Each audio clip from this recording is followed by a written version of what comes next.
ही बीती। लेकिन जब बेटा कमाने लायक हुआ तो उसने अपना बड़ा मकान बनाया। क्या है माँ, इतनी लंबी लिस्ट मेहमानों की? गृह प्रवेश है सिर्फ, शादी में तो तुमने इन लोगों को बुलाया ही था ना। अरे बेटा, तुम्हारे पिता और मैंने तो सारा आजीवन घर नहीं बनाया, ये सोचकर कि पैसा घर में लगा देंगे तो तुझे कहाँ से पढ़ाएंगे।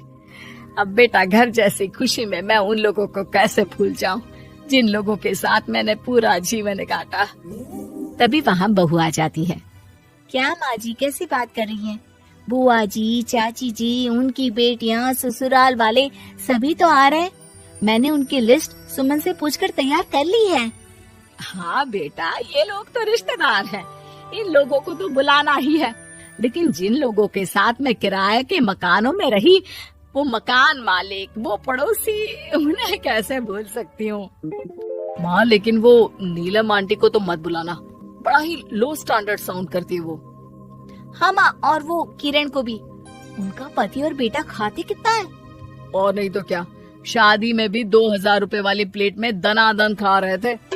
माँ कुछ नहीं बोलती, कमरे में चली जाती है।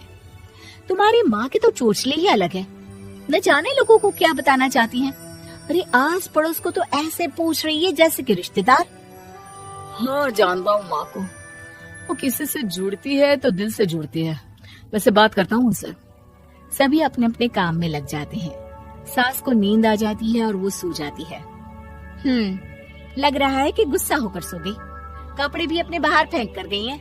बहू है ना, नौकरानी जैसी, कर लेगी काम। बड़बड़ करती बहू सास के कमरे में जाती है और कपड़ों को उनकी अलमारी में रखती है कि तभी उसके हाथ में एक एल्बम और कुछ खत लगते हैं। अरे ये क्या है? बहू एल्बम देखती है जहाँ नीलम आंटी और सास के साथ छोटा सा उसका सुमन खड़ा होता है। इनके बचपन की फोटो। वो सारी फोटो देखकर जब खत को खोलती है तो वो किरण का होता है। बहू खत पढ़ने लगती है। खत में लिखा होता है, तू पैसे की चिंता ना कर, सुमन की पढ़ाई में कोई कमी ना हो, हम पड़ोसी नहीं बहने हैं। तभी सास जग जाती है। अरे बहू, क्या हुआ? कुछ चाहिए था क्या? बहू बात घुमा देती है। माँ जी, वो इनकी फोटो देख रही थी नीलम आंटी के साथ। कितनी सुंदर लग रही है ना आंटी। हाँ, दिखा तो जरा फोटो। बहू सास को फोटो देती है। सास फोटो देखकर कहती है, याद आता है, तेरे ससुर जी तो थे नहीं, काम के लिए 10 दिनों के लिए शहर से बाहर गए थे। जब बेटा होने वाला था तब नीलम आंटी और अरुण अंकल ही थे। आंटी बेचारी रात भर मेरे साथ बैठी रही तो अंकल भाग भाग कर दवाई का इंतजाम कर रहे थे। बेटे के होने के बाद भी जब तक मैं घर नहीं आई मेरे पास ही रहे। रिश्तेदार तो आए थे मुंडन में 10 दिनों के बाद। बहू सुनकर खुश होती है। तभी नजर खत पर पड़ती है। माँ, ये किरण आंटी को आपने पैसे वापस कर दिए? हाँ, वो भी समझ कैसे कैसे किए मैं ही जानती हूँ। सुमन की पढ़ाई के लिए पैसों की जरूरत थी। रिश्तेदारों ने तो साफ बोल दिया था कि किसी होटल में काम पर लगा दो। कई लोग बर्तन धोने के साथ पढ़ाई करते हैं, लेकिन किरण आंटी, उन्होंने अपने बुढ़ापे के लिए बचाए हुए पैसों को सुमन की पढ़ाई के लिए दे दिए। यानी कि आज ये जो कुछ भी है वो किरण आंटी के कारण ही ना? हाँ बहू, ऐसे ऐसे पड़ोसी हुआ करते थे जो किसी रिश्ते के नाम से नहीं बल्कि अपनेपन से भरे थे। फिर सास का बोलने का रुख तीखा हो जाता है। और फिर भी देख, सुमन इन लोगों को भी नहीं बुलाने दे रहा है। माँ, मैं बात करती हूँ, ये लोग सिर्फ आएंगे ही नहीं, हम लोगों के साथ रुकेंगे भी घर में, रिश्तेदारों की तरह।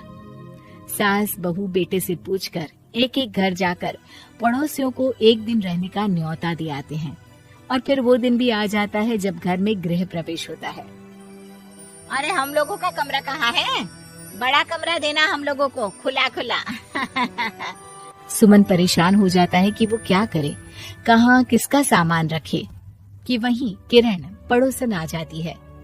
अरे सुमन, परेशान ना हो बेटा, हमारे कमरे में रख दो उन लोगों का सामान, हम तो तेरी माँ के साथ ड्राइंग रूम में एडजस्ट हो जाएंगे। और हमारा कमरा कहाँ है? सुमन, जरा सामान कमरे में तो रखवा दो। अरे ये क्या, मेरे कमरे में तो सफाई ही नहीं है। अरे बता देती सुमन, हम कहीं और रह लेते। तभी वहाँ नीलम झाड़ू लेकर आ जाती है। अरे बबली दीदी कैसी बात कर रही है, चलिए मैं साफ किए देती हूँ कमरा।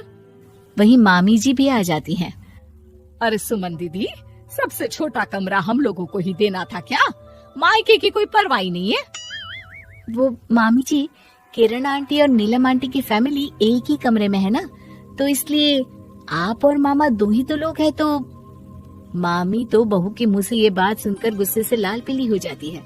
अरे वाह जी वाह, बहू की जुबान तो देखो कितना बोल रही है। इतना बोलने वाली बहुएं भी होती है क्या? अरे रहने दो, जब मेरी बहन ने ही मेरे बारे में नहीं सोचा तो किसी और से क्या उम्मीद करें। दोनों सामान पैक करके घर से निकल ही रहे होते हैं कि नीलम आ जाती है। अरे राकेश भैया, मैं भी सुमन की तरह ही तो हूँ।